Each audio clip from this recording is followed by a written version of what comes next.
Bom dia, amada igreja. Vamos iniciar então nossa aula. Oremos ao Senhor.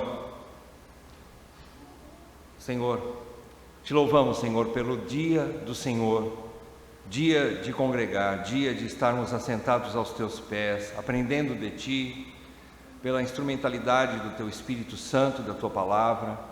E agradecemos, Senhor, pela comunhão dos santos também, onde encontramos refrigério, alegria. Somos exortados a prosseguir, a perseverar nessa caminhada, junto com os amados irmãos, cada um nas suas limitações, mas também recebendo graça suficiente para viver cada dia no Senhor. Assim pedimos, Senhor, que nessa manhã, mais uma vez, o Senhor nos supra, através da Tua Palavra, não só nessa aula, mas também na pregação logo mais, no culto, que sejamos fortalecidos, edificados, exortados, Senhor, para que retornemos ao caminho caso estejamos desviados. Ó Deus, assim pedimos, Senhor, para a Tua glória e pelo meio da igreja, em nome de Jesus. Amém, Pai. Amém. Irmãos, vamos tratar novamente naquela sequência de estudos sobre a igreja local, falando um pouco de eclesiologia. Nós estamos tratando de assuntos sobre a comunhão, a importância da comunhão, a importância de congregar, a importância de vivermos uma vida uma atmosfera de perdão dentro do Evangelho, e assim possamos conviver pacificamente, nos edificando mutuamente e assim prosseguindo até aquele dia glorioso em que o Senhor virá buscar a sua noiva, e estaremos lá com a graça de Deus, né? Mas vamos então aprender o que o Espírito diz às igrejas nesses dias, né?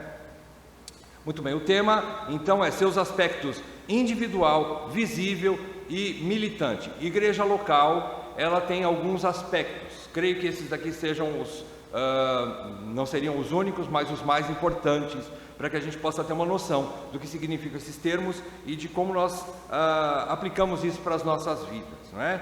Então, a igreja local, seus aspectos individual, visível e militante.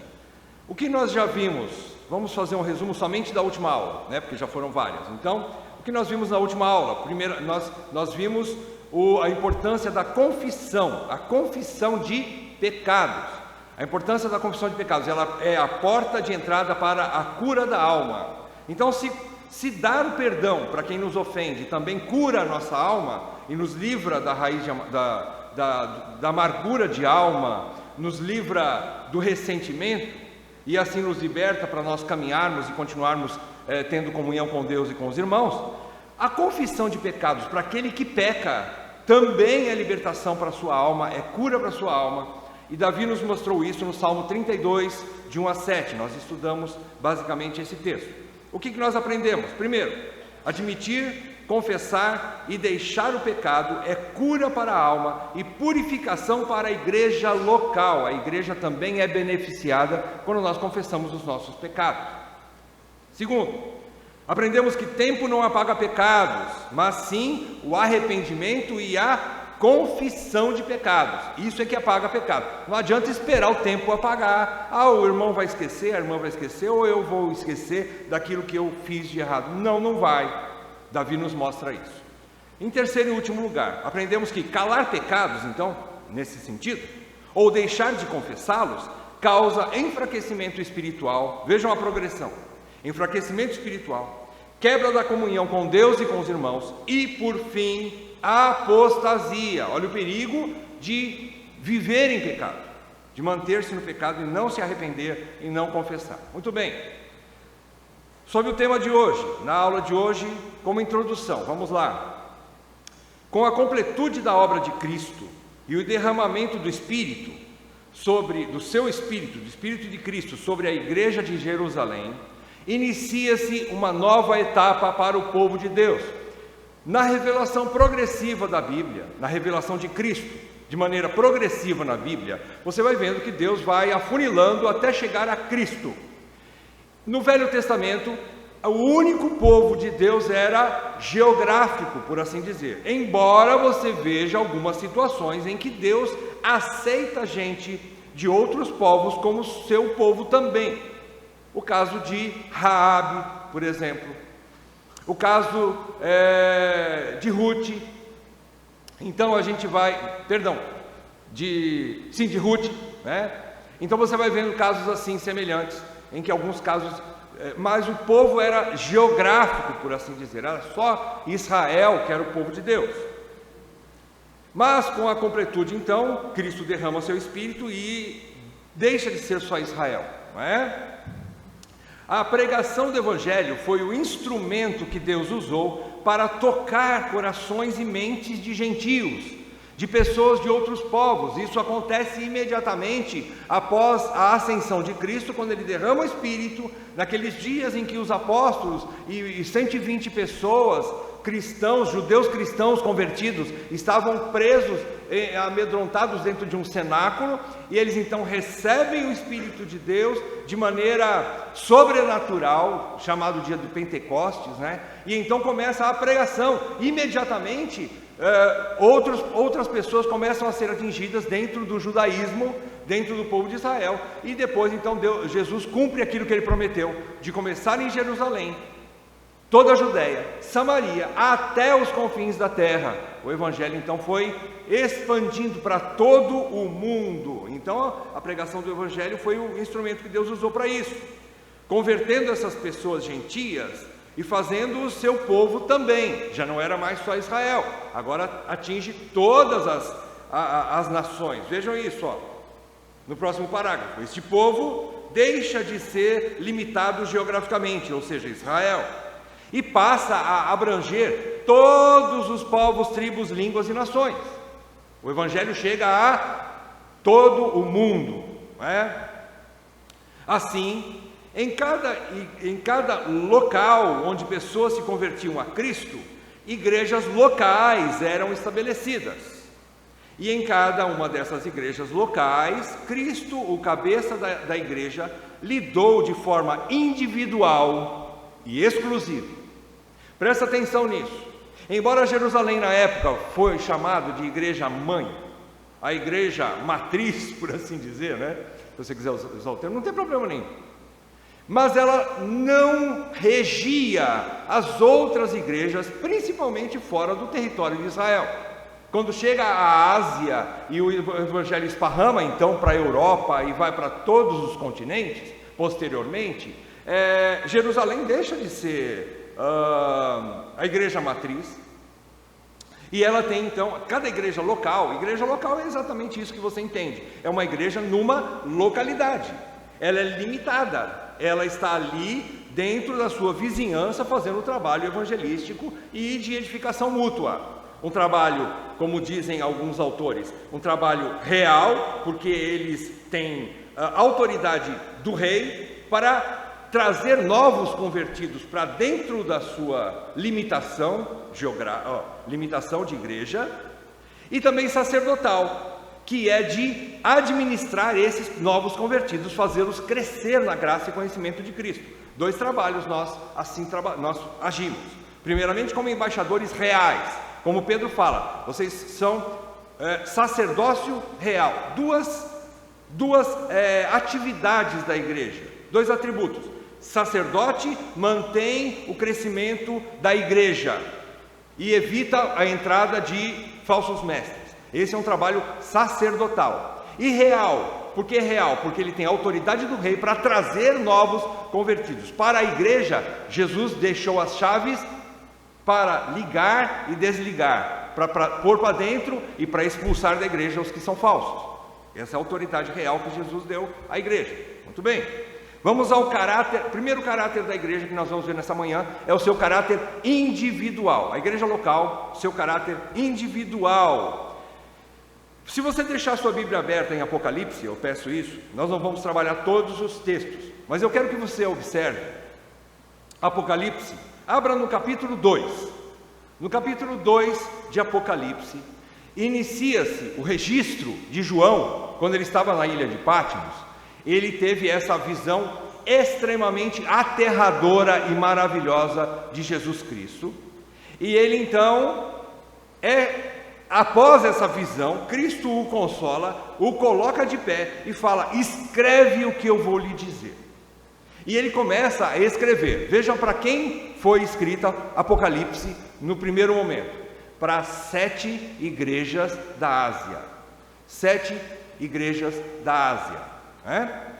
Essas 7 igrejas receberam, cada uma recebeu a sua carta, a sua instrução de Cristo, cada um. Vejam que quando Cristo termina cada carta, ele ditando a carta, o texto, para João escrever, em cada finalização, Jesus escreve: ouça o que quem tem ouvidos, ouça o que o Espírito diz às igrejas.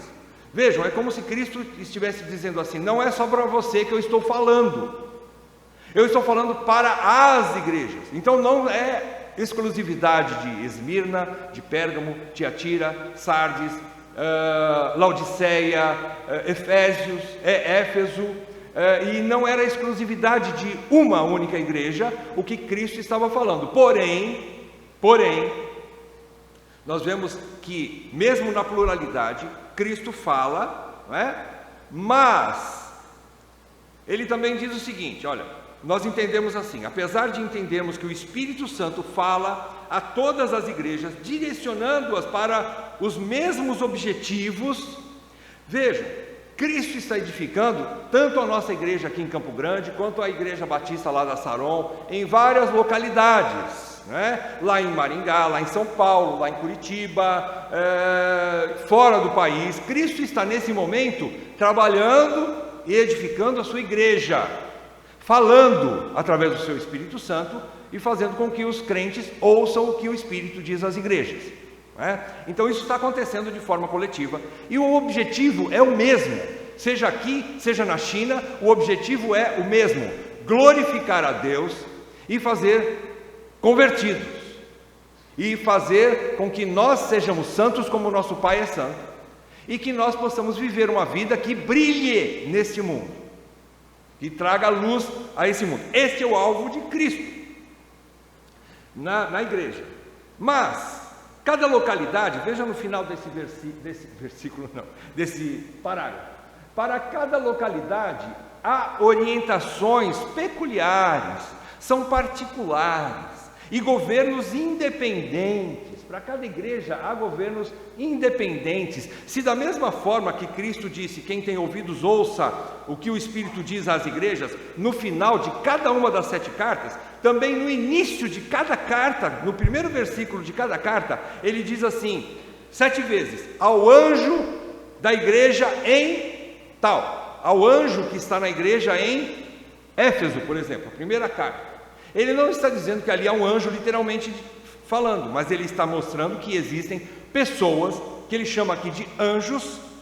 Presta atenção, o termo aqui é ministro, anjo como ministro, no sentido de serem o corpo de liderança daquela igreja, é um corpo. São ministros, são presbíteros. Então, aos presbíteros, aos pastores da igreja tal, diga isso, exclusivamente, de forma peculiar, para aquele governo local, ok? Então aqui a gente vê também a individualidade de cada igreja. Então aqui Jesus demonstra cuidados específicos com cada igreja local, ao endereçar uma carta particular para cada uma delas, com orientações e exortações específicas a cada uma delas. Embora muitas denominações tenham sim igrejas que sejam chamadas de matrizes e suas comunidades ou suas congregações, né? Suas missões, que até tomar um corpo maior, uma firmeza maior, ela fica dependente daquela igreja maior ou mãe. Mas depois de um período ela tem que proclamar a sua independência, por assim dizer. Ela tem que caminhar sozinha. Ela precisa de um governo local, ela precisa de um governo independente. E comunhão não quer dizer dependência. Comunhão quer dizer nós travarmos relacionamento no sentido de aprendermos juntos e aplicarmos para dentro da nossa igreja local aquilo que serve para a nossa igreja local, que eu aprendi junto com outros irmãos de outras igrejas.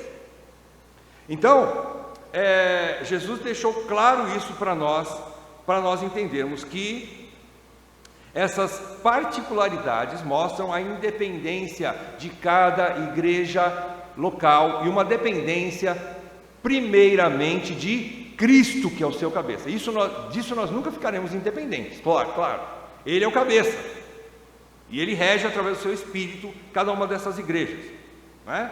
Então existem essas exortações e orientações que são específicas para cada uma delas. Abra comigo em Atos 14, 23. Nós vamos perceber que há um governo em cada localidade, o que mostra a sua independência. Atos 14, 23 é o texto que nós temos como base para nós aqui na ICCG praticarmos a eleição de presbíteros e diáconos. Atos 14, embora algumas denominações não acreditem nisso e usam o próprio presbitério anterior para definir o próximo ministério, o que vai suceder, que não é antibíblico, não é? Mas nós temos a visão melhor, de maneira congregacional, entendendo que nós somos congregacionais. O que é congregacional? Congregacional é entender que a assembleia é soberana, ela é maior que os líderes. A igreja, a membresia, o todo, é maior que os líderes. Os líderes são servos dessa igreja local. Então vejam, 14:23 de Atos diz: e promovendo-lhes em cada igreja a eleição de presbíteros, depois de orar com jejuns, os encomendaram ao Senhor, em quem haviam crido. Também abra Tito 1:5. Tito, capítulo 1, versículo 5. Tito 1:5 diz assim: por esta causa te deixei em Creta. Paulo falando a Tito, dizendo o seguinte: eu vou deixar você em Creta. Creta era uma região, não era uma cidade, era uma região onde tinham várias cidades, e ele disse assim: vou te deixar em Creta, para que, por essa causa te deixei em Creta, para que pusesses em ordem as coisas restantes, bem como em cada cidade constituísses presbíteros, conforme te prescrevi. Aqui Paulo deu autoridade para Tito, para ele mesmo escolher presbíteros, então não foi feita a eleição. Provavelmente, aqui era a fundação, ou o que nós chamamos de semeadura, de novas igrejas que ainda não tinham o seu presbitério formado. Então Paulo deixa Tito como um homem experiente, Tito, discípulo de Paulo, para que pudesse escolher pessoas conforme as adequações, as qualificações que Paulo já havia ensinado, que esses homens deveriam ser conforme ele vai relatar aqui na sequência da carta a Tito, e Tito escolheria esses homens e estabeleceria um primeiro ministério. A partir dali, provavelmente, a igreja passaria a escolher novos ministros para o seu presbitério, para sua junta diaconal. É bem possível que isso tenha acontecido. Então vejam, o que nos chama atenção nesses dois textos é a palavra cada cidade, cada localidade. Existe um governo que rege uma determinada igreja local. Esse governo estabelecido por Deus, seja através de qual meio ele usar, qual instrumentalidade, seja através de um apóstolo, não digo mais hoje, porque não tem mais, mas especialmente pela igreja. Eu creio que a melhor maneira, biblicamente, que nós encontramos é a escolha através da votação, da eleição, pela membresia, porque a membresia conhece os homens que estão caminhando com ela, e sabe quem são esses homens, a sua caminhada com Deus, sua maneira de lidar com as situações da sua vida particular, e assim ele tem critérios para poder exercer ou não a missão de um líder. Bom, no seu caráter visível agora, o que significa uma igreja visível? Se você abrir em Mateus 5, nós facilmente vamos entender o que essa expressão, a igreja visível, significa. Mateus 5, dentro do Sermão do Monte, uma das primeiras orientações de Jesus, que ele deixa para o seu povo, para aqueles que estavam ouvindo a sua pregação. Jesus diz o seguinte, a partir do versículo 14 até o 16.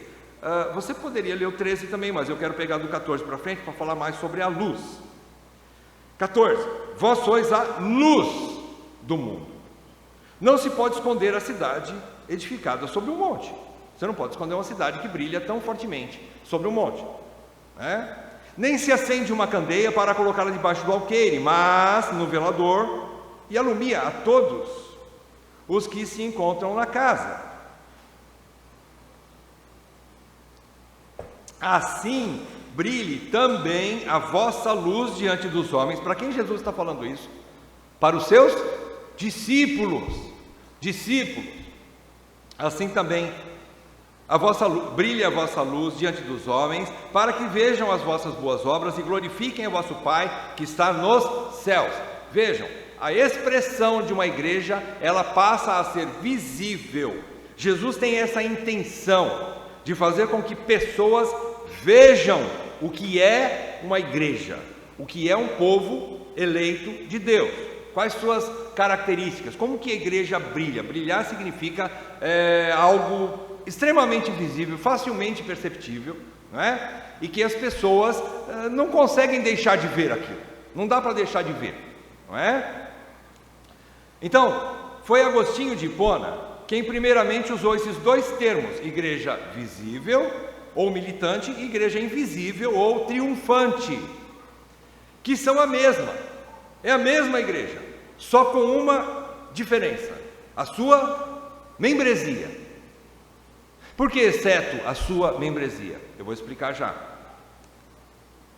A sua visibilidade significa que a igreja é composta por pessoas reais, pessoas de carne e osso como eu e você, que convivem e se reúnem num local físico, num local específico, inscritas oficialmente numa mesma comunidade. Oficialmente fazem parte de uma determinada igreja. É o que nós chamamos então de membresia. Por isso ela também é visível, né? Ela é visível. Ela é humanamente percebida, por isso ela é visível. Ela é percebida pelas demais pessoas que estão em contato com ela, ou com cada membro em particular. E em sua membresia, olha só, existem os crentes verdadeiros, mas também os falsos incrédulos, os falsos, que são chamados de incrédulos, que são no meio da igreja. Ah, mas como é que acontece isso? Mistério de Deus, mas Deus assim permite. Da mesma forma que Jesus conta aquela parábola do joio e do trigo, eles crescem juntos, são semelhantes até certo ponto. Até certo ponto. Quando na colheita, aí a coisa muda. O aspecto do trigo fica diferente do aspecto do joio. Então ali ele está mostrando que crescem até juntos. Parece, mas alguns não são. Então existem esses falsos dentro da igreja, que serão desmascarados no tempo oportuno. No tempo de Deus, Ele vai desmascarar, ou seja, Ele vai purificar a sua igreja. Não vai ter como entrar no reino de Deus, se não sendo eleito, não é? Não vai acontecer isso. Cristo tornou a igreja local perceptível, visível ao mundo, cumprindo seu objetivo de salvar e julgar. A luz não somente mostra o caminho da salvação, mas a luz também mostra o caminho da justiça para aqueles que não querem a luz. E Jesus disse que a luz veio ao mundo, mas os homens não a quiseram, porque eles amaram mais as trevas do que a luz. Alguns não vão amar a luz, mas a igreja está lá para mostrar. No dia do juízo, ninguém vai poder dizer assim: ah, eu não sabia que havia um povo de Deus que brilhou nesse mundo. Não, todos estão vendo. De alguma forma ou de outra, Deus está usando a igreja para se revelar ao mundo. E essa revelação tanto traz salvação, como também traz juízo, porque ninguém vai enganado para o inferno. Ninguém vai enganado para o inferno, né? Atos 1, de 6 a 8, vamos dar um pulinho lá. Atos 1, de 6 a 8. Jesus, quando perguntaram para Jesus assim, então os que estavam reunidos lhe perguntaram: Senhor, será este o tempo em que restaures o reino a Israel? Jesus respondeu assim: não vos compete conhecer tempos ou épocas que o Pai reservou pela sua exclusiva autoridade, mas recebereis poder ao descer sobre vós o Espírito Santo, e sereis minhas testemunhas testemunhas, tanto em Jerusalém como em toda a Judéia e Samaria, até os confins da terra. Então, o alvo da igreja, que Jesus determinou para a igreja, é que ela seja testemunha. É essa ideia de ser luz, testemunha para falar do Evangelho, e não só verbalmente, não só falando e pregando o Evangelho, mas vivendo de maneira santa, de maneira justa, de maneira incorruptível, e assim os cristãos mostram para o mundo como um discípulo do reino de Deus vive, como um filho de Deus vive, e isso traz juízo para o mundo também, além de salvação. Traz também juízo para aqueles que rejeitarem essa revelação, entendem? Então esse é o aspecto visível. Jesus quer que a igreja seja perceptível ao mundo todo, né? Eu trouxe de novo, eu já havia mostrado isso aqui para os irmãos há algum tempo atrás, mas essa foi a ideia de Santo Agostinho no começo, lá no início da igreja, no quarto século, né? Ele já mostrou ali essa ideia. O que seria esse círculo maior? É a igreja visível, é a igreja que está no mundo hoje, é a igreja tanto visível, como nós chamamos também de igreja militante, é aquela que está no mundo. Ela tem um círculo maior, porque a sua membresia é maior nesse momento, ela é maior, ela tem mais gente, por assim dizer, né? Tem mais gente. Agora, esse círculo menor aqui amarelinho, é a membresia, significa a igreja, a membresia da igreja invisível, é aquela que é já a verdadeira, já está no mundo, e também é aquela que estará nos céus. Só ela vai estar nos céus, exclusivamente. Lá só estarão os eleitos, os falsos não estarão. Os falsos que estão ainda dentro desse círculo azul maior não estarão lá, embora estejam aqui ainda agora. Então, no fim dos tempos, é isso que vai acontecer. A igreja invisível, que é chamada também de igreja vitoriosa. Deixa eu voltar um pouquinho. Triunfante. Obrigado. A gente toma remédio para a memória, mas às vezes ele falha. Então, a igreja triunfante. A igreja triunfante, ela é aquela que sim estará na glória. Mas nem todos os membros que ela tem hoje aqui na terra estarão lá. Entendem isso? Parte dela, infelizmente, não é verdadeira. Ok? Então, essa é a ideia de Santo Agostinho. O último caráter da igreja, último aspecto da igreja local é o seu caráter militante. Abram Efésios 4, de 1 a 16. Efésios 4, de 1 a 16, a gente entende que há um trabalho conjunto.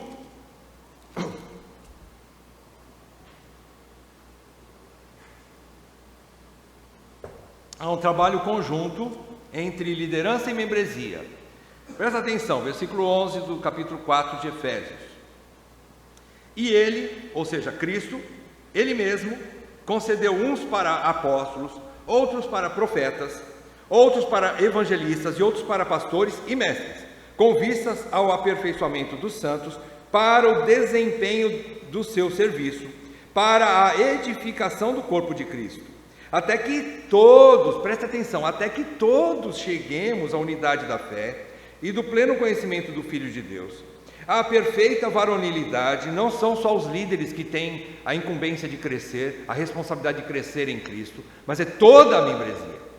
E os líderes estão para ajudar a gente, mas todos vão crescer à perfeita varonilidade, à medida da estatura da plenitude de Cristo, para que não mais sejamos como meninos, agitados de um lado para o outro e levados ao redor por todo o vento de doutrina, pela artimanha dos homens, pela astúcia com que induzem ao erro. Paulo está dizendo que aqui, nessa edificação, todos os membros serão capazes, fortes o suficiente, maduros o suficiente, para saber discernir entre o certo e o errado, entre o santo e o profano, entre o falso mestre e o verdadeiro mestre, e não vão seguir os falsos, Porque não serão meninos menino aqui no sentido de que eu ofereço um picolé para uma criança e acabo atraindo a atenção dela e desviando-a do seu objetivo, né? Não, vocês não vão ser mais assim, a igreja não será mais assim,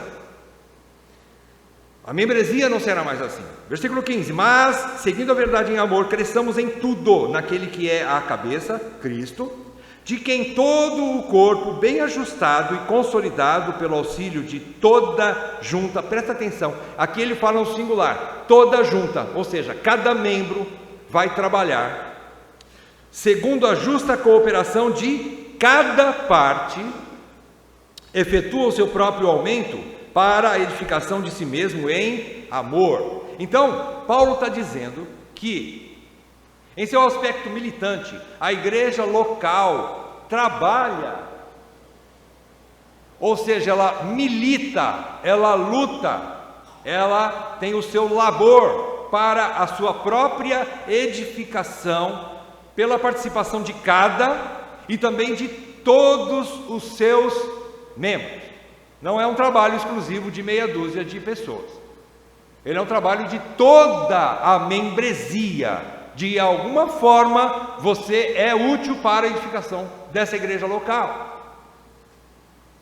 Seu objetivo no agora é tornar cada membro mais parecido com Cristo. Vejam o que Paulo diz: para que cada um tenha mais Cristo e menos eu dentro de mim, dentro de cada um de nós, né? Que cada um seja mais parecido com Cristo, através dos meios de graça. Eu quero que você entenda também isso, e no final nós vamos receber uma apostilinha para estudar em casa. O que são os meios de graça? Eu quero bater nessa tecla bastante, porque é o método que Deus usa para a nossa edificação.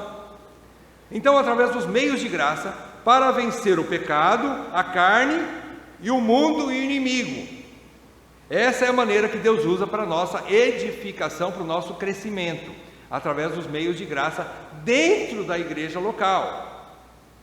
Então, cada igreja local também milita para se proteger mutuamente, buscando a perseverança para a salvação de cada membro. Esse texto de Mateus 24:13, se você abrir, ele vai mostrar que Jesus deixou bem claro que aquele que perseverar até o fim, este sim será salvo. Este que será salvo.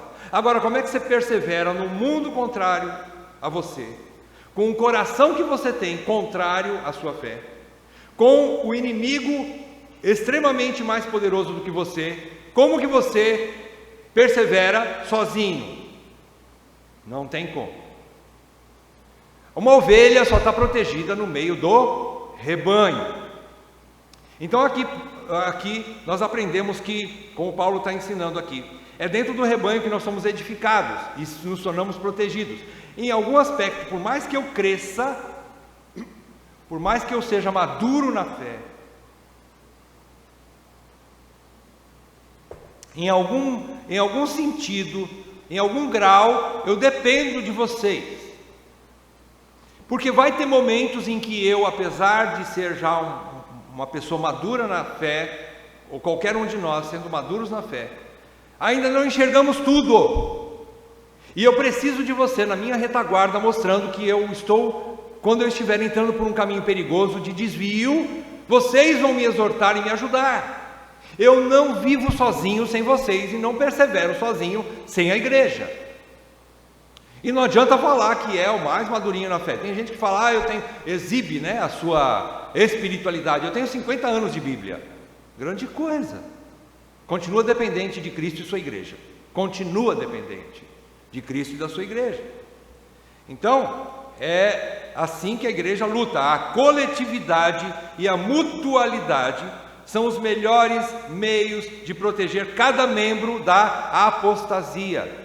Eu só estou protegido, cada um de vocês só está protegido da apostasia por causa de estar no meio da igreja local, por causa de trabalhar juntos para a edificação mútua.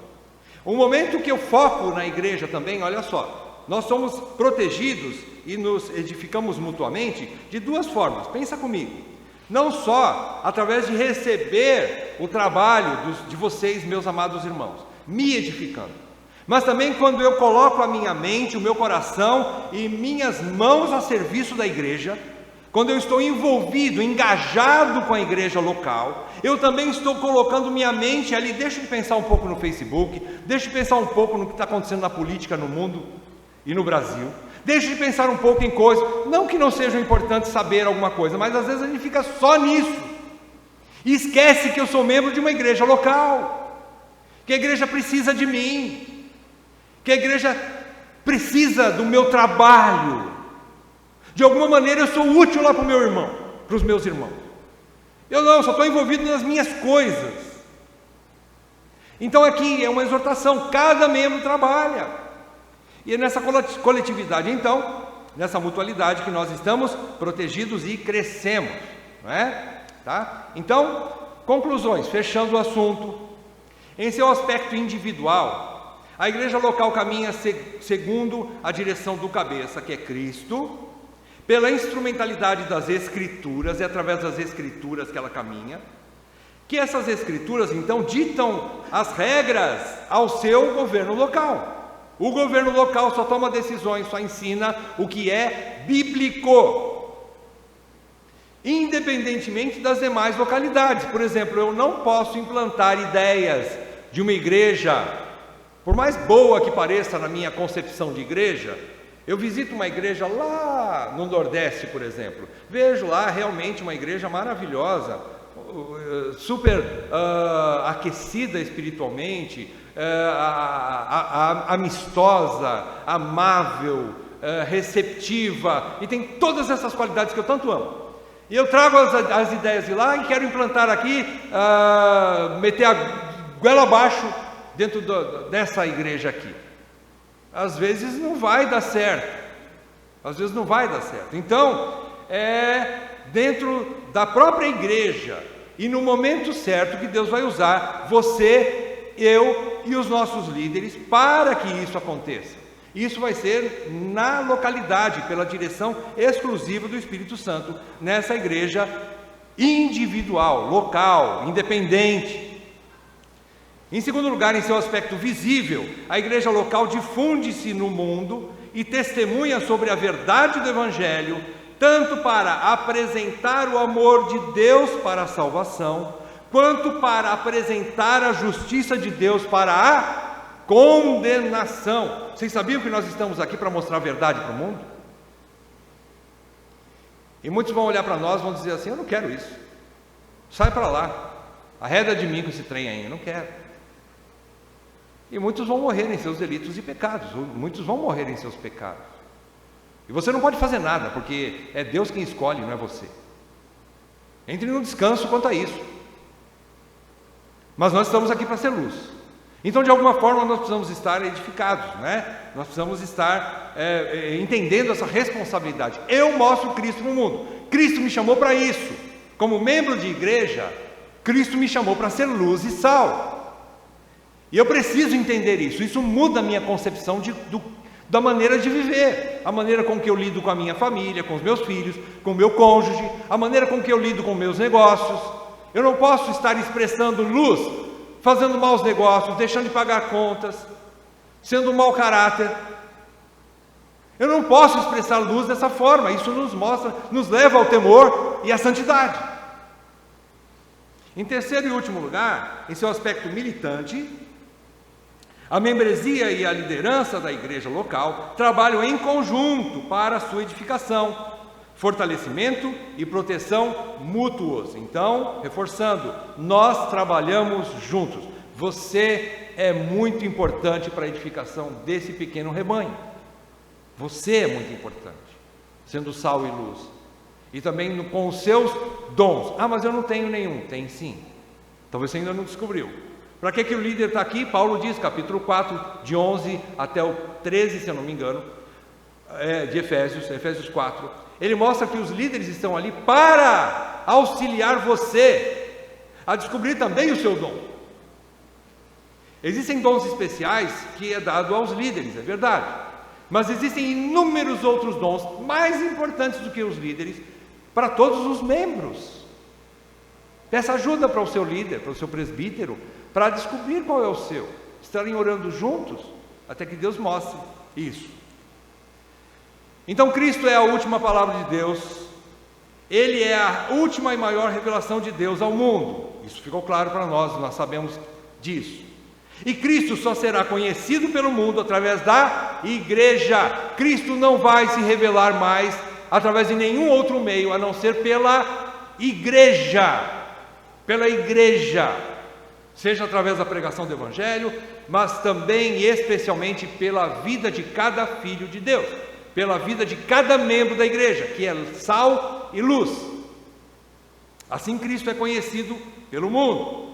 E a igreja só será a expressão de Cristo através de sua membresia.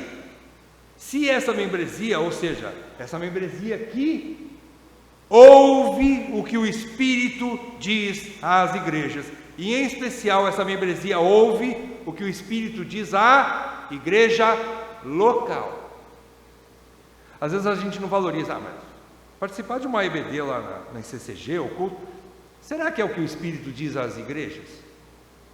É o que o Espírito diz. Mas uma aulinha é tão xoxa, insossa daquela, né?